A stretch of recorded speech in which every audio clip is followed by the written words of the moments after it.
Bonjour à toutes et à tous et bienvenue dans un nouveau tuto Lightroom. Alors, au programme du jour, je vais vous montrer pourquoi ce réglage ici dans les masques, plage de profondeur, est pour la plupart du temps grisé. Alors, aujourd'hui, je vous montre pas trop ma tête en grand parce que j'ai été piqué par une abeille et j'ai peur de traumatiser vos éventuels enfants qui passeraient devant la vidéo. Alors, sans plus tarder, allons voir à quoi peut servir donc ce curseur.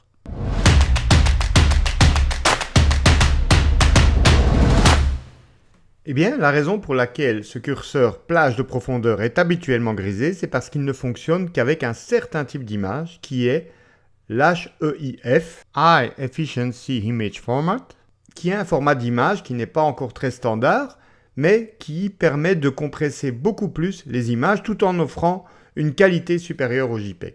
Il est présent sur pas mal de smartphones, dont les iPhones d'Apple, et ces fichiers peuvent également contenir une séquence d'images, c'est-à-dire par exemple un bracketing d'exposition ou un focus bracketing, donc une succession d'images prises à différentes mises au point. Donc c'est un peu comme un conteneur qui peut contenir de multiples images. Et donc comme ici, comme vous pouvez le voir dans Lightroom, je suis donc sur un fichier NEF qui est donc un format RAW. Alors j'ai la même photo qui a donc été prise par mon iPhone, je vous montre, voilà. Vous voyez, si j'appuie sur D pour passer en développement, je vais dans les options de masquage, vous voyez également pourtant que plage de profondeur est décoché. Pourquoi? Eh bien parce que là c'est un format DNG, donc un format RAW sur le téléphone. Par contre, j'ai pris également cette photo au format HEIC, donc c'est la version en fait d'Apple du format HEIF dont on vient de parler. Elle est ici. Si j'appuie sur I pour voir les informations, vous voyez donc bien que c'est le HEIC. Et là, si j'appuie sur M pour passer en masquage, vous voyez que plage de profondeur n'est pas grisée. Et donc nous voyons que Lightroom nous dit que la plage de profondeur est disponible uniquement pour les photos contenant des informations de profondeur.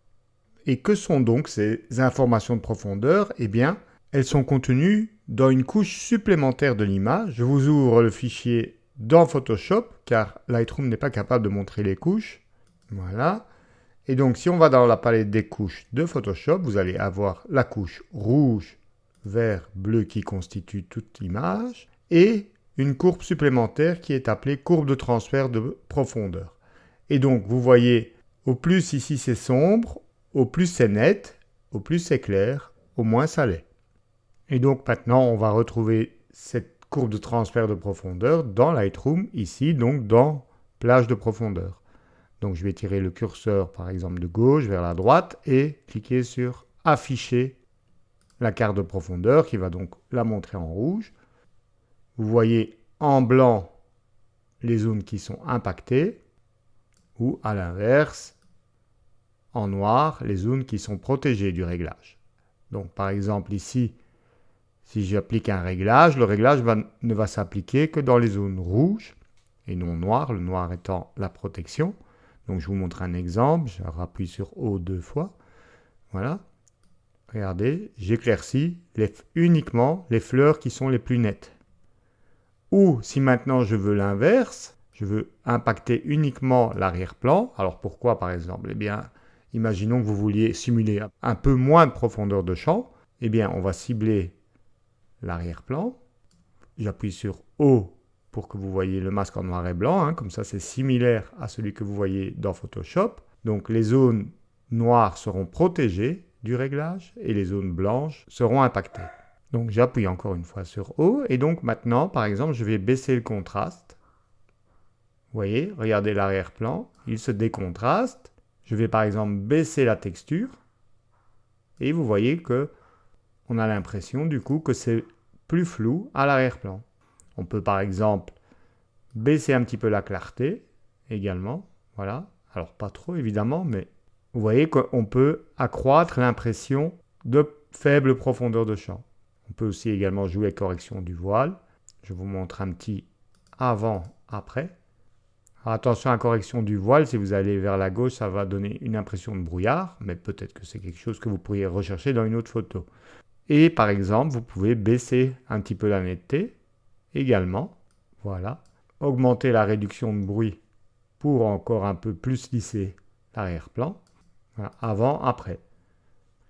Et je vous rappelle que désormais, il y a un curseur quantité qui vous permet donc d'agir un peu comme l'opacité globale de l'effet. Et donc, vous pouvez encore jouer avec ce curseur-là pour ajuster l'effet. Et maintenant, si vous voulez rapidement cibler la partie qui est la plus nette, eh bien maintenant, c'est possible dans Lightroom. Il vous suffit de cliquer sur les 3 petits points et vous faites en une seule opération dupliquer et inverser le masque. Et voilà, vous voyez qu'à présent, vous avez un masque à l'inverse qui donc montre en noir les zones qui seront protégées du réglage, en blanc celles qui seront impactées. Et donc, imaginons que vous vouliez accentuer l'impression de netteté, eh bien, vous pourriez donner plus de netteté à votre sujet et moins à l'arrière-plan. Évidemment, ici, c'est des coquelicots, donc ça ne va pas trop le faire, ça va croustiller, mais c'est juste pour vous montrer l'exemple. Alors, vous allez me dire, oui, mais on pourrait arriver au même résultat avec sélection du sujet. Eh bien, je vous mets au défi ici d'arriver à sélectionner le sujet. On va essayer. Regardez, je clique sur créer un nouveau masque, sélectionner un sujet, et on appuie sur O, et vous voyez, la seule chose qu'il a détectée, il l'a bien détecté d'ailleurs, c'est le coquelicot. Donc en fait, vous ne savez pas cibler avec sélection du sujet les différences de profondeur de champ. Donc voilà à quoi peut servir ce masque de profondeur. Alors à l'heure actuelle, malheureusement, on n'a pas encore cette possibilité dans nos boîtiers réflexe ou hybride de pouvoir générer comme ça des depth maps dans nos fichiers RAW par exemple. Donc les depth maps, ce sont donc les cartes de profondeur.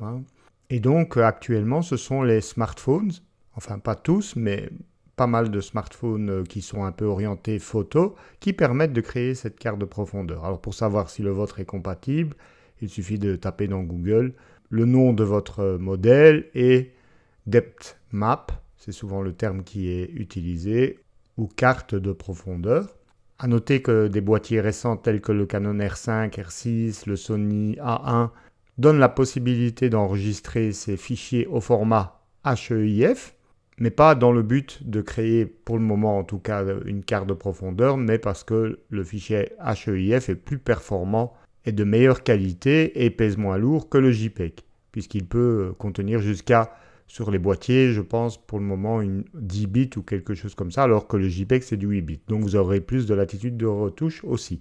Donc on le voit, le format HEIF commence à arriver progressivement sur les boîtiers et je suppose que c'est pour ça que Lightroom propose cette option dans les masques, parce qu'il y a des chances qu'à l'avenir, ce genre de masque de profondeur se généralise à plus d'appareils que juste les smartphones. Donc je vais vous montrer à présent comment réaliser ce type de prise de vue avec son smartphone, que ce soit un iPhone ou un autre type. Et donc je vous emmène en shooting. Alors donc comment utiliser son iPhone ou tout autre smartphone pour prendre ce type de photo? Eh bien, vous allez dans l'application appareil photo, mais vous ne prenez pas la photo en mode normal, mais bien en mode portrait, parce que sinon vous n'aurez pas accès à cette fonctionnalité. Alors on va faire un petit test. Voilà, j'ai placé 2 figurines. Je fais le focus sur celui de devant, sur mon schtroumpf. Voilà, et je déclenche. Alors, on va cadrer un petit peu mieux quand même. Voilà. Donc là, dans ma galerie, je vérifie en appuyant sur I, sur les informations, et donc on voit bien qu'on a un fichier HEIF. Alors, si vous n'êtes pas sur iPhone, mais que vous disposez tout de même d'un smartphone capable de générer une carte de profondeur, eh bien vous pouvez utiliser l'application mobile de Lightroom. Alors, vous allez sur le module caméra, ici en bas à droite. Voilà, vous cliquez ici en bas à côté du bouton déclencheur, vous allez voir automatique, etc. Et vous allez chercher capture de profondeur. Si jamais vous ne voyez pas cette option, vous revenez à l'écran principal de l'application, vous allez là où il y a les 3 petits points et vous allez tout en bas, paramètres de l'application. Et là, tout en bas, vous avez aperçu de technologie et vous cochez capture de la carte de profondeur. Évidemment, si votre smartphone en est capable. Donc ça, il faudra que vous regardiez dans les spécifications techniques de votre smartphone si ce dernier est capable de réaliser ce type de photo. Alors, on va faire pareil, donc cette fois avec Lightroom. On fait la mise au point devant et on déclenche. Voilà. Et donc maintenant, on va transférer ces fichiers sur l'ordinateur dans Lightroom et voir comment utiliser la carte de profondeur.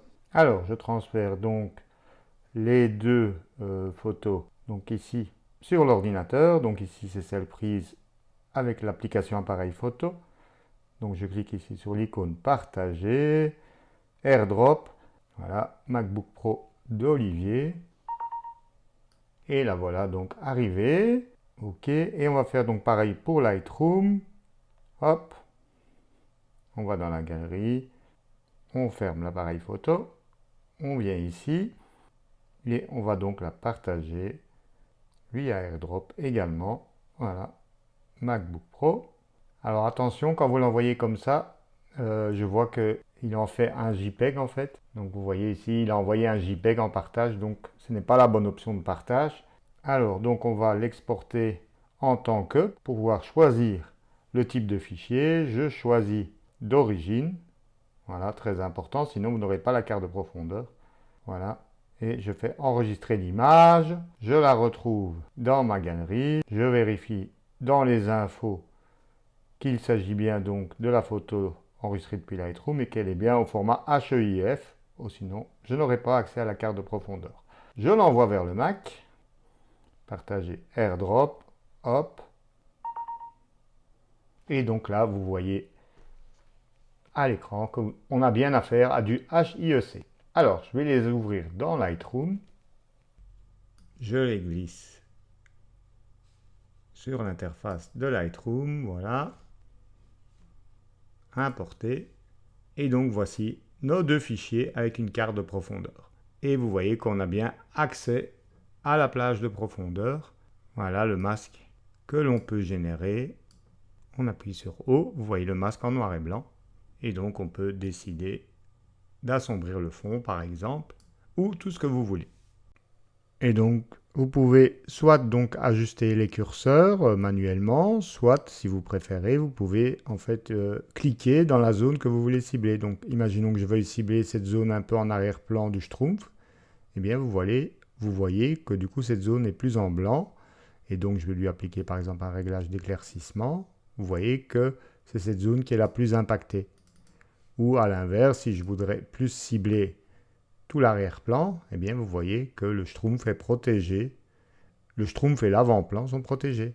Ou je clique ici et vous voyez qu'ici je n'impacterai que le tout début de l'image, là où elle est floue.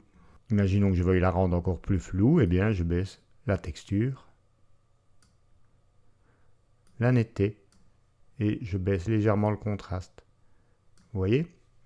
Je vous montre avant, après. Vous voyez, ça peut accentuer comme ça l'impression de flou. Voilà, j'espère que vous voyez tout le potentiel que ça pourra apporter dans le futur à nos traitements. Bon, pour le moment, c'est juste limité au smartphone, mais tout évolue tellement vite que voilà, c'est déjà intéressant de s'y pencher en prévision du futur. Si vous avez apprécié cette vidéo, n'hésitez pas à vous abonner à la chaîne YouTube. Pourquoi? Tout simplement parce que vous serez notifié des prochaines vidéos. Il y a beaucoup de gens qui me disent « Olivier, tu peux faire un tuto sur ci ou ça ?» Et en fait, je l'ai déjà fait, mais simplement, ils ne sont pas au courant que cette vidéo a été faite. Donc, si vous aussi ne voulez rater aucune de mes prochaines vidéos, eh bien, il vous suffit de vous abonner et de cliquer sur la petite clochette de notification. Si vous désirez approfondir encore plus vos connaissances de Lightroom qu'au travers de mes vidéos YouTube, sachez que je propose 2 fois par an une formation complète de 25 heures de niveau intermédiaire avancé, donc ce n'est pas pour les débutants, où l'on aborde une multitude de sujets tels que le Dodge and Burn, le low-key noir et blanc, comment développer une photo de paysage terne, comment transformer une photo de jour en photo de nuit et encore plein d'autres choses comme vous pouvez le voir ici. Alors cette formation n'est pas à destination des débutants et donc si vous voulez savoir si vous êtes éligible à y participer, eh bien j'ai créé un quiz de 40 questions sur Lightroom sur mon site internet. Je vous ai mis l'adresse ici en dessous de la vidéo dans la description et cela vous permettra de savoir si vous êtes dans la catégorie débutant, intermédiaire, avancé ou expert. N'hésitez pas à me dire en commentaire si votre smartphone est capable de générer cette carte de profondeur. Ça m'intéresse de savoir un petit peu quels sont les modèles qui le sont. Et je vous remercie encore d'avoir regardé cette vidéo et je vous donne déjà rendez-vous à la semaine prochaine pour de nouveaux tutos. Ciao ciao.